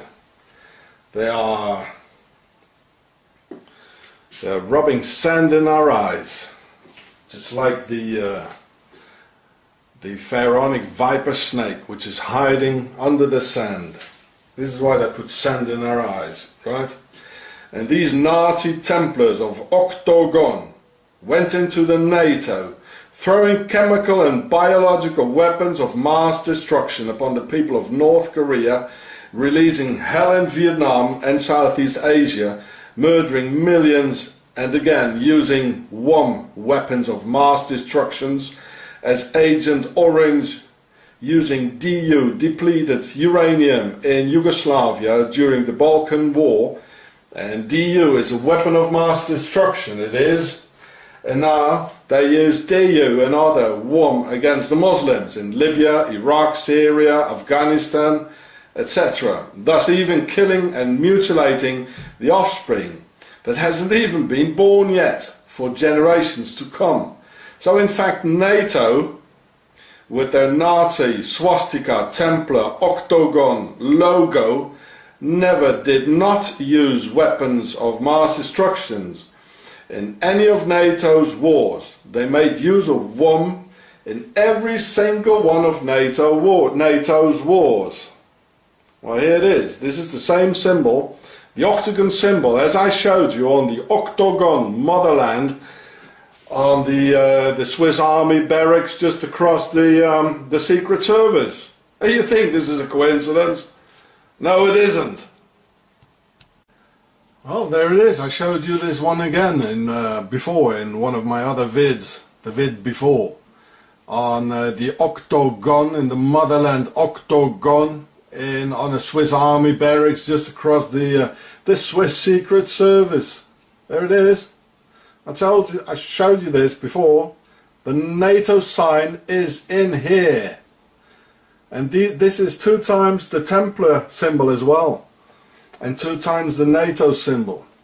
So this is the motherland of NATO and the Templars. You understand? And now I show you the bend over Swiss Army logo. I'll do it like this. Oh, just a minute.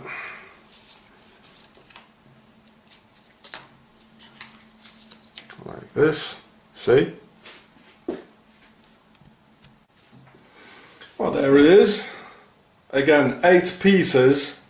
The same pieces of the NATO logo. With these 8 pieces I can make a NATO logo, a Templars logo, a swastika. So this is the reason for which the logo of the Swiss Army is like slightly bent over. This is the reason. I just showed you the reason. This is a very complex mathematical symbols, these are. And they're being made by very, very smart people who are real good. I mean, we shouldn't underestimate the enemy within. So you see, it fits. It's all the same. They just change jackets and speak other languages, you know. But it's still the same Templars. They rule the world. Do you need any more proofs? Well, here's the logo of the Swiss Army, and you can see it's a bit bent over. And watch the octagon symbol behind, just as I showed you on the Swiss Army barracks in front of the Swiss Secret Service. And again, you see the octagon behind it. It's 3 times the octagon for the motherland, octagon. You see, this is octagon, and octagon rules over pentagon. The Nazi Templars of Switzerland, right? Well, here you can see it again, the logo of the Swiss Army, the Nazi Templars of Switzerland. You can see the octagon flag, and watch how the logo in red, how it is bent over, which I'm going to show to you later. Which is it's a part of the octagon. It's very mathematic. And here the Templars wing, the executional wing, it's actually here a part of 4. Well, I thought they had only 3 wings. The financial wing, the Swiss banks, the military wing, the Swiss Nazi Templars of Octagon, and the political wing, the Freemasons. But apparently here there's 4. You see? So I don't know. Maybe somebody else can find out. And in fact, the motherland octagon is officially not in the NATO, because Switzerland has to stay clean and neutral, and the brain of the beast with 7 heads and 10 horns, see the Pharaoh show, can't get involved and get its fingers dirty. But watch and follow the octagon, Templars and Pharaonic symbols in Switzerland. Watch how NATO entirely surrounds and protects the base and motherland of the Pharaohs, and how Octagon Switzerland only uses NATO equipment as helicopters, tanks, airplanes, etc. Even the Swiss rifle ammunition is 223 Remington standard NATO ammo and adapted to the rest of NATO. The Octagon Templar Nazis from Switzerland just slip into another jacket all the time, speak another language and make a new logo. And it should be clear now that this logo of their latest military organization withholds all the logos of their previous ones right in front of our eyes. And we got sand in our eyes, I tell you. Well, I hope you're starting to see the connection of the mocking, the symbolism within the James Bond series. Also the connections of, remember, Tubal-cain was an inventor, an iron and bronze worker, artificer, things that he created, techniques, technologies back in the day. The same thing with James Bond. He's always got a gadget, he's always got the sharpest cars, that connection, that information. And where this goes back to is, where is mankind getting all of this technology and ideas like D-Wave and CERN, things of this nature? It falls back to Tubal-cain and Cain, the descendants of Cain. The other part of the confusion with people is when you throw out Enoch, that they stay away from it. But if you understand, there are 2 Enochs in the Bible. There are 2 lines spoken of in the Bible, and there is the Enoch, the good Enoch, which is from the Seth line, which walked with God, and God took him up because of his testimony was great. But then there's the evil Enoch, which is a totally different Enoch that comes from the lineage of Cain. This is the one that is referenced in John Dee's work, is the Enochian language, communion with angels, bad angels. So that is, when you learn that, it opens up a lot of understanding of what is going on. The next clip I'm going to play is from a movie coming out, Mind Gamers. But before we move on, I want to touch on something and connect another dot here in real world, not just movies and referencing music videos. I want to reference something else. This technology that has been shared with us. Let's go back to CERN and what they're up to. The next thing, the next phase is called the Awake Project within CERN. And the people that are heading that up and spearheading it per se is the Max Planck Institute, which is the Max Planck Society, which is behind that sponsors it. This society is headquartered in none other than Bavaria, Germany. Does that sound familiar to you? It should. For those who are into conspiracies, the Illuminati came out of Bavaria, Germany originally. And the logo tells you something else deeper. The logo is of Minerva. It is a Roman goddess. And for those who have looked at my documentaries and videos in the past, they, the elite, the ruling class right now, believe in a Holy Roman Empire that will be resurrected toward the end. So there you go with their logo, Minerva. And let's take it a step further. Minerva was known for her owl and all of her depictions. She has an owl, and that is also significant because an owl sees in the dark. It is enlightened per se. You are enlightened because you see light in the dark. That's the owl representation as well, that she is constantly associated with her owl. So there you have the connections of the science, the technology, everything. And the next clip is from Mind Gamers that is going to be rolling out the 28th of March. Please enjoy this clip and I'll be right back. You cannot possibly begin to understand what you're about to witness. I give you Enoch, a quantum connection with the human mind. You connected all of us. This can't stop. I want more. We could do everyone. No. Someone has to stay off the system. Give the word. I will connect you all. Do not fear it. 3, 2, 1.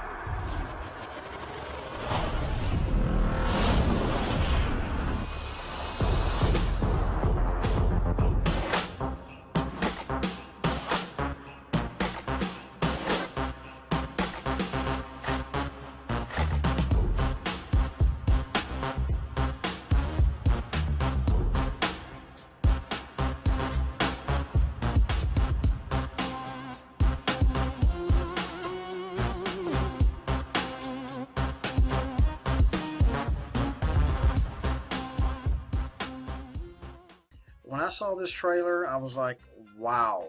I mean, it was just, it is right out there of everything I've been showing for years and years. Let me just read the storyline here, guys, to this movie coming out.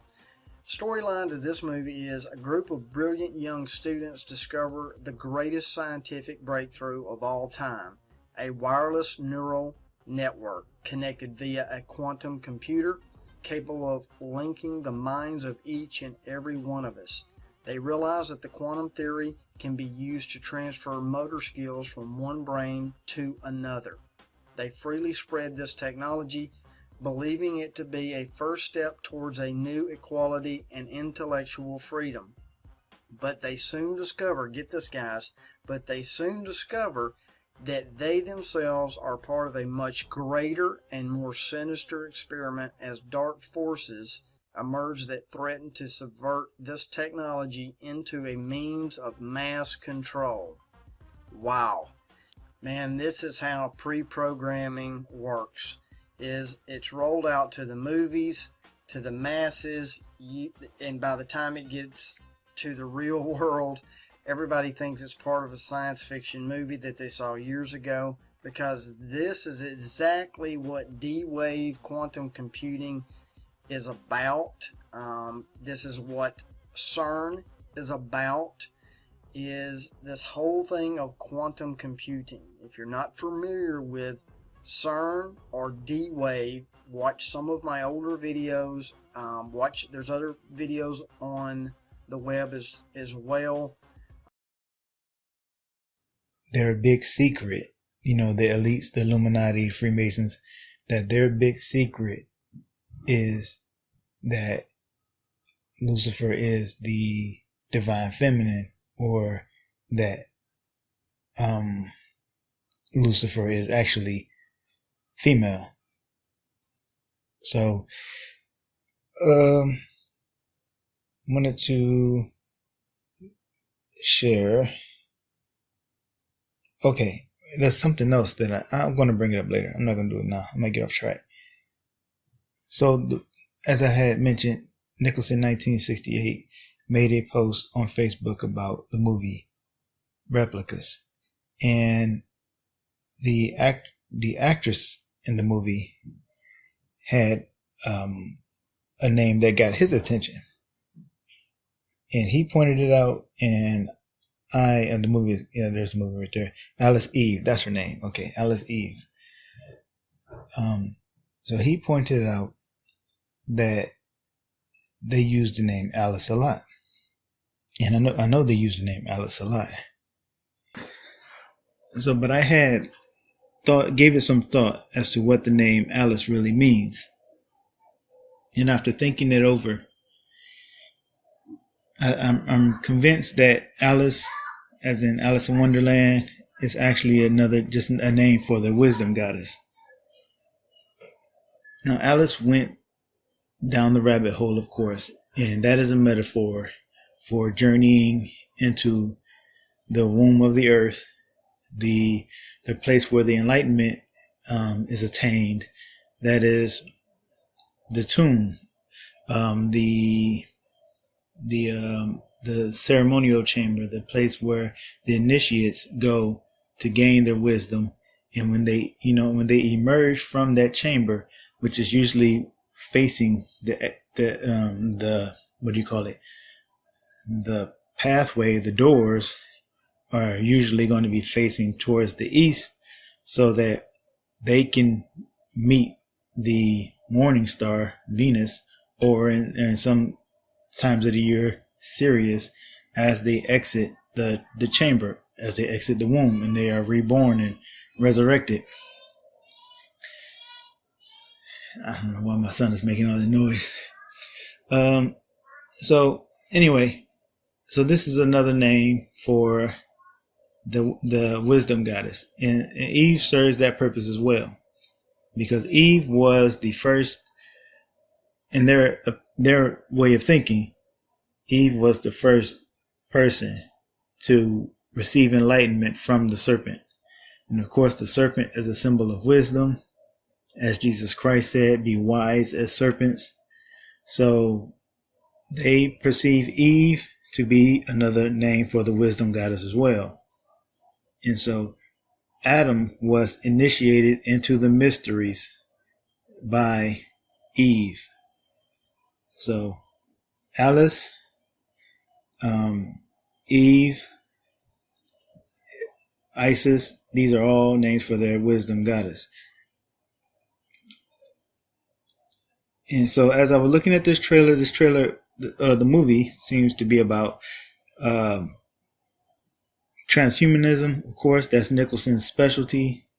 And of course, when you think about transhumanism, you think of the serpent's promise to man, or to the serpent promise to Eve, but to mankind, man, that your eyes will be open, you should be as God. No, he said, you shall not surely die first. Yeah, you shall not surely die. So transhumanism, of course, is trying to escape death. And I'm sure they would like to put us all in these androgynous bodies as well. So this movie, Replicas, is about Keanu Reeves' character losing his family in a car accident.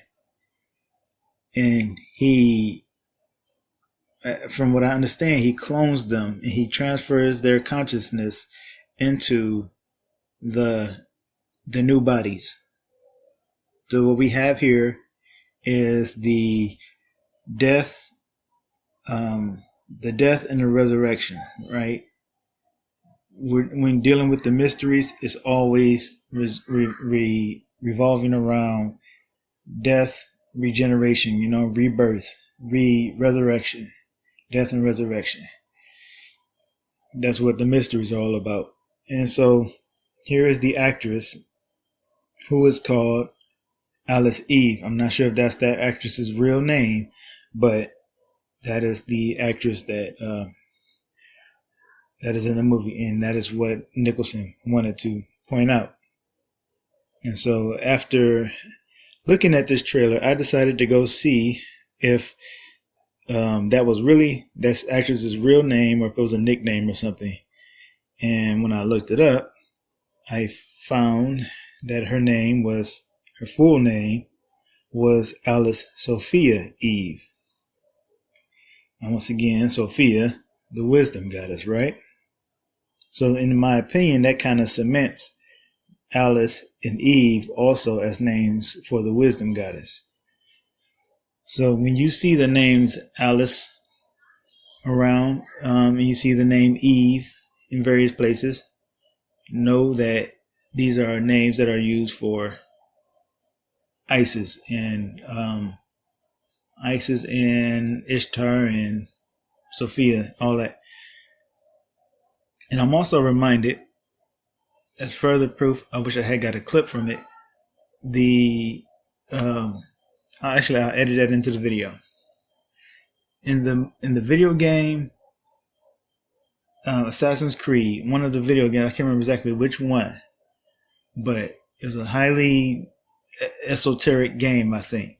Eve was in their history that they had set up, Eve was the one who started the rebellion against God.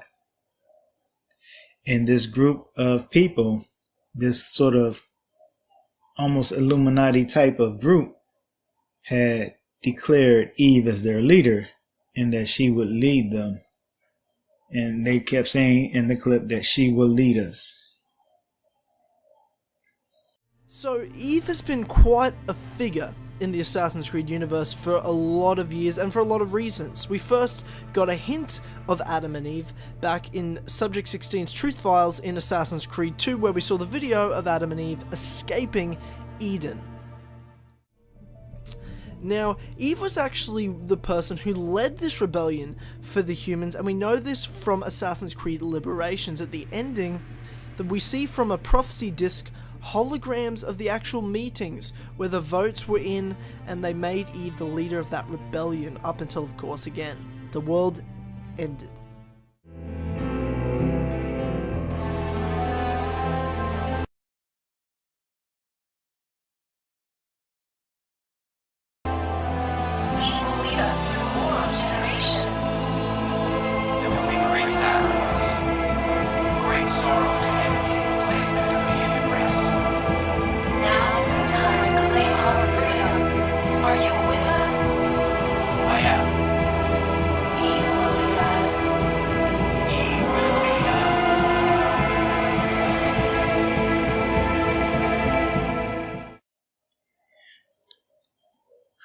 So Eve is another name for the wisdom goddess, as well as Alice. Alice in chains. Of course, chains is bondage. Alice referring, or the wisdom goddess being Lucifer. So I believe Alice in chains is, I'm just trying to decipher this, is referring to Lucifer being in bondage, or Lucifer being chained up, or wisdom being chained up. Because Alice, wisdom, the wisdom goddess, in chains, in bondage, or in a prison. And there, I'm not going to get on that. I was about to get off track. So Bel is another one when you think about characters in our popular culture that are symbols of the wisdom goddess. Bel is kind of maybe not so obvious. I was going to say obvious, but not really so obvious, I guess. But you notice that when Bel is portrayed, she's often reading a book, or she's portrayed as a very book. She's a bookworm. That's what she is. And the book is a symbol for knowledge, enlightenment. So the book is another symbol that they like to use. And she is associated with that book because she is always having her nose in a book. Therefore, she is a wisdom goddess. That is kind of what that book is meant to represent. Her and that book together kind of identifies her as a wisdom goddess. And she is, of course, as Isis, Bel, which means beauty. Bel represents the mystery. She represents Freemasonry, the secret societies. So the beast, of course, you could also look at this as the whore and the beast, but as I believe that the beast is meant to represent man. The beast represents man who is unrefined, man who is uneducated, uncultured, just raw, just man. As you see on the Masonic tracing boards, matter of fact, I have that. Let me just get that right now. I can just show you instead of telling you.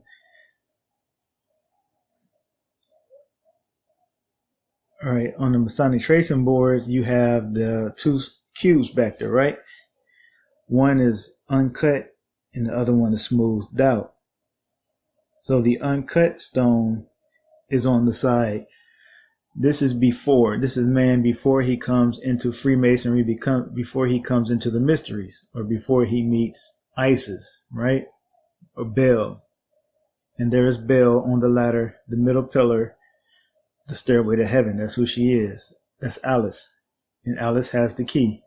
Alicia Keys. So he comes in as the rough, uncut stone on the left side there.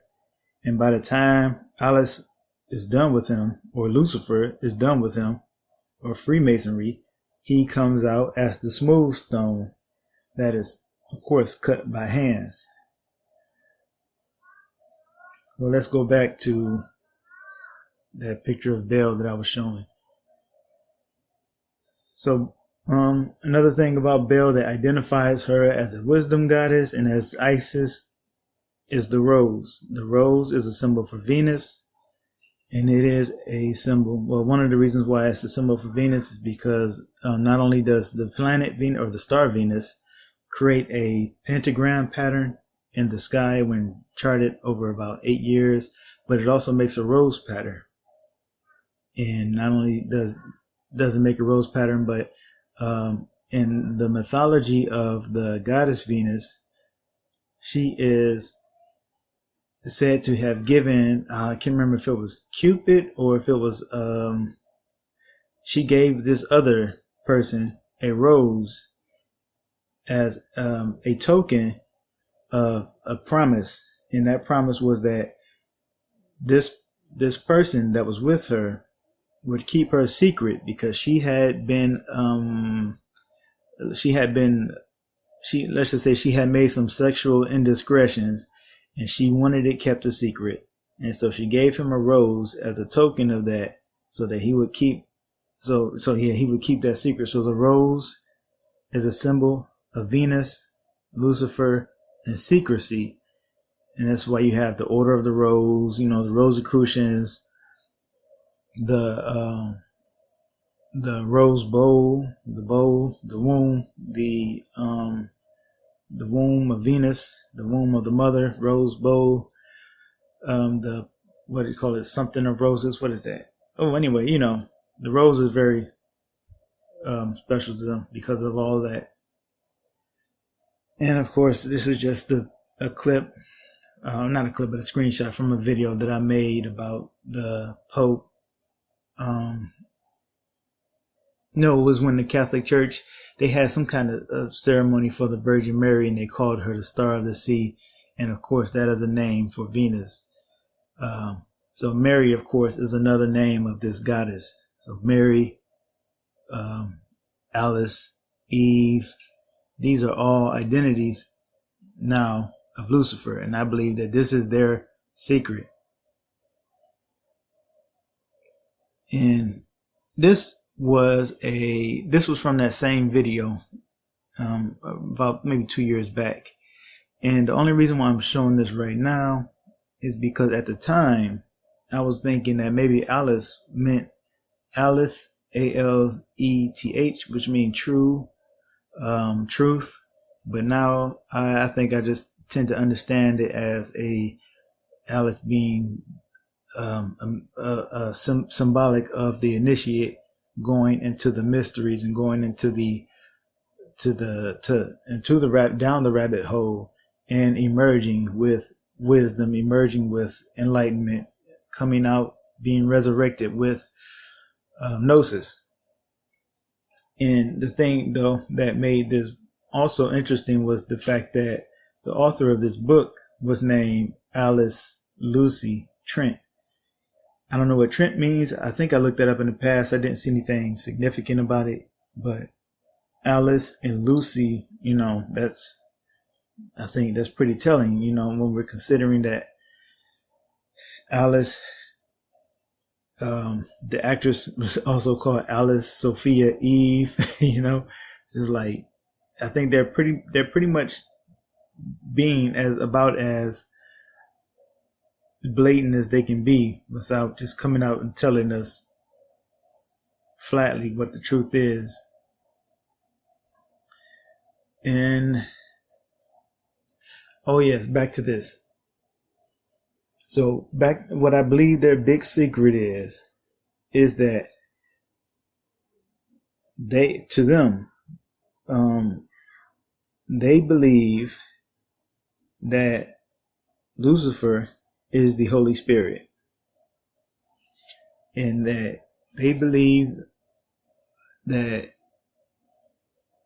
when I say Holy Spirit, you got to kind of rethink. Don't think of the Trinity as you typically think of the Trinity, because remember, the Most High God to them is actually just a force. It's not actually a person. It's a mind. It's just a consciousness. And I recommend you watch this movie called Mind Gamers, because they really go into that. And there's a red-headed woman in there. I can't remember her name. I forgot her name. But there's a red-headed woman in there, and she is Sophia, and she is in contact with this consciousness. So you really should check that out. So I'm going to wrap this video up because it went longer than I wanted it to. And so anyway, just to finish this up. So I believe their big secret is that they to them, Lucifer is the Holy Spirit, in that the Holy Spirit is female. Okay, to them, this is their thing. So this is why I think we should probably resist more the teaching that is spreading online that the Holy Spirit is female, because that is Shekinah. That's it. That's another name. That is actually Lucifer. So, okay. Yep, that's all. So thanks for watching. Like always, take it to the Lord in prayer. Don't just believe me. Let God be true and every man a liar. So may the Most High bless you in the name of His only begotten Son, Jesus Christ. The impression that we get at the end of the film is that Stella destroyed herself in that particular reality with her, forcing another reality into its place. A reality where the demiurge of the professor becomes a force for good instead of pursuing his own selfish ambitions and goals. And then we see Stella, or Sophia, for who she really is in the grand scheme of things in the universe.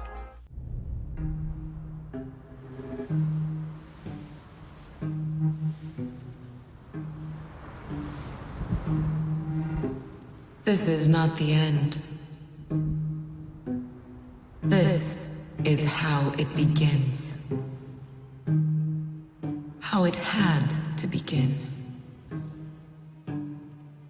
A first step to the edge of a new dimension. And we stand unafraid because we know that when we fall,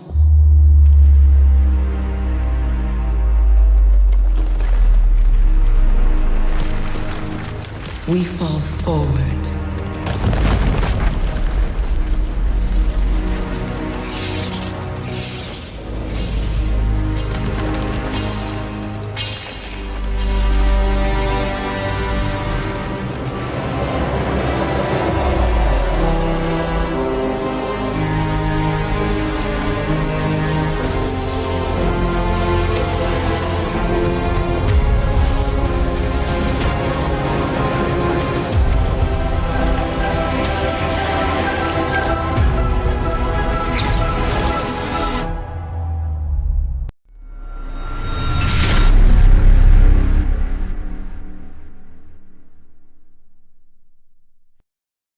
The one thing I can tell you is they're not going to be like us. These things that we're building are not going to be people.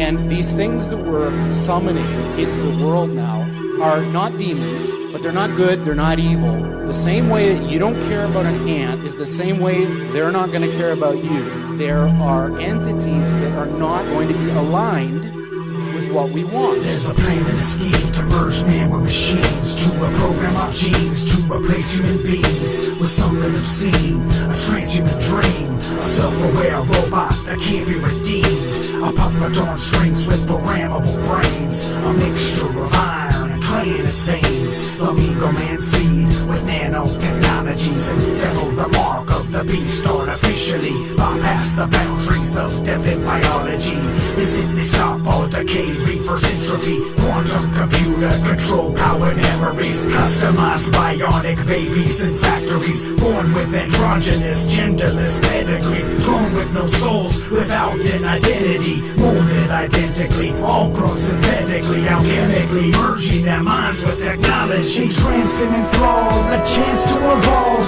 a trance that has captured, enchanted them all, a plan that involves transcending the fall, transhumanist movement, translucent cabal, entranced and enthralled, a chance to evolve, a trance that has captured, enchanted them all, a plan that involves transcending the fall, transhumanist movement, translucent cabal, like a morbid assortment of Frankenstein forces, control rigor mortis and zombified corpses, distortions like hybridized flesh-covered cyborgs, assortments of warlocks and sorcerers, shaman imposters who summon up automaton monsters, homunculus minions, mechanical demons. Long ago are they born in the rattles and chants, or their voodoo-like trances and drumming and dancing. Advanced are the hijinks and latest contraptions, with gadgets and gizmos to sink their distractions, adapting to tap into unmapped dimensions, to overlap quantum and tangled connections. Bizarre spooky action, control from a distance, like visitors come to assist us. There is no resistance and no one's suspicious. The wicked and twisted magicians in their mission is endless, entranced and enthralled, a chance to evolve, a trance that has captured, enchanted them all, a plan that involves transcending the fall, transhumanist movement, translucent cabal, entranced and enthralled, a chance to evolve, a trance that has captured, enchanted them all, a plan that involves transcending the fall, transhumanist movement, translucent cabal. This transition is really, really massively important for our entire species to navigate, and nobody is paying attention. This thing is happening in the background, and underneath it all is this rising tsunami that, if we're not careful, is going to wipe us all out.